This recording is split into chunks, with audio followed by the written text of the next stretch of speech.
ایک بار پھر ہم اور آپ ساتھ ہیں اور سلسلہ ہے کہانی کا، تو سلسلہ وہیں سے جوڑتے ہیں جہاں پہ ختم ہوا تھا۔ صرف وہ لوگ جو حضرت صالح کی باتوں پر یقین کر چکے تھے اور اللہ کو اپنا خدا، اپنا معبود ماننے لگے تھے، اللہ کی عبادت کرنے لگے تھے، صرف وہ لوگ زندہ بچ گئے تھے اور باقی سارے برے لوگ مر چکے تھے۔ اس طرح سمود قوم بھی اپنی نافرمانی کی وجہ سے تباہ ہو گئی۔ تو بچوں، یہ ہے کہانی آج کی حضرت صالح اور سمود قوم کی۔ اب آپ لوگ پوچھیں گے سوالات تو ہم اس کے جوابات دیں گے، لیکن پہلے ہم آپ سے سوال پوچھ لیں تاکہ اتنی دیر میں آپ ان کے جوابات سوچ لیں۔ پہلا سوال یہ ہے کہ اللہ نے اونٹنی کہاں سے بھیجی تھی؟ اللہ نے اونٹنی کہاں سے بھیجی تھی؟ اور دوسرا سوال یہ ہے کہ لوگوں نے اونٹنی کو کیوں مار دیا؟ لوگوں نے اونٹنی کو کیوں مار دیا؟ ان دونوں سوالات کے جوابات آپ سوچیے اور ہم سوچتے ہیں کہ یہ پیارے پیارے بچے کیا سوال کرنے والے ہیں۔ جی، کون کیا سوال کرے گا؟ سب سے پہلے یہ چھوٹا سوال کرے گا۔ کیا سوال کریں گے آپ؟ اونٹنی کو کیوں مارے؟ ان لوگوں نے اونٹنی کو کیوں مار دیا؟ اس لیے کہ وہ بہت جلدی ہر بات بھول جاتے تھے۔ وہ یہ بات بھول گئے کہ یہ اونٹنی انہی کی فرمائش پر آئی ہے، اور اگر وہ لوگ اس اونٹنی کو مار دیں گے تو اللہ تعالیٰ ناراض ہوگا۔ ان کو یہ ہوا کہ یہ تو ہمارا پانی پی جاتی ہے روزانہ، اور ہمارے کھیتوں میں آ کے، ہمارے باغوں میں آ کے گھاس کھا جاتی ہے، اس لیے انہوں نے اونٹنی کو مار دیا۔ آپ کیا سوال کریں گے؟ آج ہمارے پاس کوئی نبی نہیں ہے، تو پھر ہم اللہ کے حکم کو قرآن سے سیکھ سکتے ہیں؟ جی بالکل، اب ہمارے پاس کوئی نبی نہیں آئے گا، کیونکہ حضرت محمد مصطفیٰ صلی اللہ علیہ وآلہ وسلم اللہ کے آخری نبی ہیں، اور دین اسلام آخری دین اور مکمل دین ہے۔ تو اب ہمارے پاس رہنمائی کے لیے قرآن مجید ہے، جو قیامت تک کے لیے اللہ نے محفوظ کر دیا ہے، اور ہمارے پاس حضرت محمد مصطفیٰ صلی اللہ علیہ وآلہ وسلم کی تعلیمات اور سنت ہے، یعنی ان کی عمل کی ہوئی چیزیں ہیں۔ تو ان تمام باتوں سے ہم سیکھ سکتے ہیں کہ ہمیں اچھا انسان کس طرح بننا ہے اور ہمیں کیا کرنا ہے اور کیا نہیں کرنا ہے۔ ٹھیک ہے؟ جی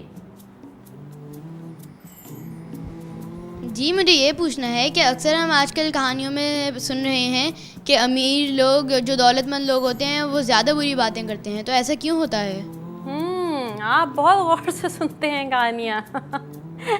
وہی اچھا سوال ہے کہ یہ پوچھ رہے ہیں کہ کہانیوں میں ایسا کیسے ہوتا ہے کہ غریب لوگ تو نبی کی بات سننے لگتے ہیں، پیغمبر کی بات سننے لگتے ہیں، اور جو امیر لوگ ہوتے ہیں وہ زیادہ بری باتیں کر رہے ہوتے ہیں۔ ہوتا یہ ہے بچوں کہ جب انسان کے پاس بہت ساری دولت آ جاتی ہے تو شیطان اسے بہکانے لگتا ہے، اس کے دل میں غرور پیدا کر دیتا ہے، اور ان امیر لوگوں کو یہ لگتا ہے کہ یہ ساری دولت انہوں نے اپنی محنت سے کمائی ہے، اور یہ صرف ان کا ہنر ہے، ان کا اپنی کوئی صلاحیت ہے کہ جس کی وجہ سے ان کے پاس اتنی ساری دولت آ گئی ہے۔ تو جب دولت آ جاتی ہے تو وہ اللہ کو بھولنے لگتے ہیں اور بری بری باتیں کرنے لگتے ہیں، اس لیے کہ انہیں لگتا ہے کہ بس یہ دنیا اور اس دنیا کی زندگی ہے، اور ہم تو بہت آرام سے عیش سے رہ رہے ہیں، اس لیے ہمیں اللہ کی بات ماننے کی کوئی ضرورت ہی نہیں ہے۔ حالانکہ یہ بہت غلط بات ہے، اور یہ شیطان ہے جو انسان کو بہکا دیتا ہے۔ کیا اونٹنی کے ساتھ اس کے بچے کو ہی مار دیا گیا تھا؟ جی، اونٹنی اور اس کے بچے دونوں کو مار دیا تھا انہوں نے۔ آپ کو کیا سوال پوچھنا ہے؟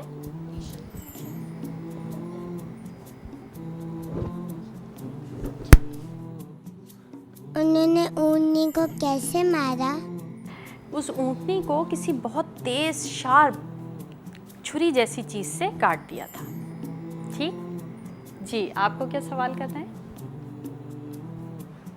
جب طوفان آیا تھا تو حضرت صالح جو تھے، ان کے اور جو ان کے جو ساتھی تھے جو اسلام قبول کرتے تھے، وہ کیسے بچ گئے؟ مطلب طوفان تو ہر جگہ آیا تھا، اور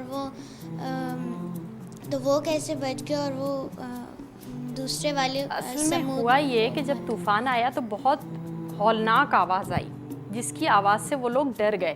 اب جو اللہ پہ یقین رکھتے تھے وہ تو نہیں ڈرے، کیونکہ انہیں تو اللہ کی ہمت تھی، انہیں پتہ تھا کہ اللہ تعالیٰ کی مرضی کے بغیر کچھ نہیں ہوتا ہے، تو وہ اس آواز سے نہیں ڈرے۔ اور جو لوگ اللہ پہ یقین نہیں رکھتے تھے وہ ڈر گئے اور منہ کے بل زمین پہ گرے اور مر گئے۔ اس اونٹنی کا نام کیا تھا؟ اس اونٹنی کا نام تھا نقات اللہ۔ آپ بھی سوال کریں گے؟ جی پوچھیے۔ غریب لوگ نے حضرت صالح کو کیوں سنا؟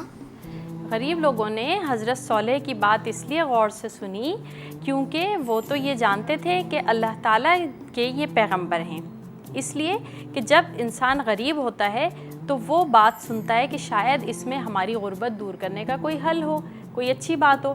اچھا، وہاں کے جو امیر لوگ تھے وہ تو غریبوں کو منہ نہیں لگاتے تھے، ان سے اچھی طرح پیش نہیں آتے تھے، جبکہ حضرت صالح ان سے اچھی طرح پیش آتے تھے، ان کو اچھی اچھی باتیں بتاتے تھے۔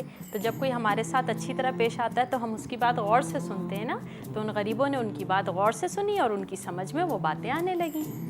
جی جناب، اس سے پہلے کہ ہم بتائیں کہ اس کہانی میں لیسن کیا تھا، ہم آپ سے پوچھ لیں کہ آپ نے ان سوالات کے جوابات سوچ لیے جو ہم نے آپ سے پوچھے تھے۔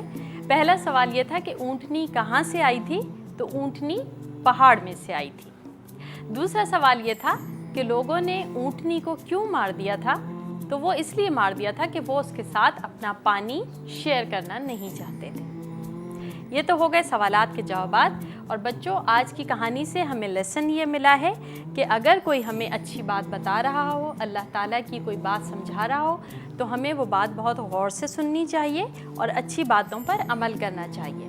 دوسری بات یہ ہے کہ ہمیں ہمیشہ اللہ تعالیٰ پر پورا یقین رکھنا چاہیے، تو پھر ہم اندر سے بہادر ہو جاتے ہیں اور کسی بھی بات سے ہمیں ڈر نہیں لگتا ہے۔ صحیح؟ تو آج کی نصیحت پر بھی عمل کرنا ہے، آج جو ہم نے لیسن حاصل کیا ہے اس کو یاد رکھنا ہے اور کل تک کے لیے پھر انتظار کرنا ہے تاکہ ہم ایک اور اچھی سی کہانی لے کر آئیں اور ہم اور آپ وہ کہانی مل کر سنیں، ایک دوسرے کو سنائیں اور پھر اس سے اچھی اچھی باتیں سیکھیں۔ جب تک کے لیے عنبرین حسیب کو اجازت دیجیے، اللہ حافظ۔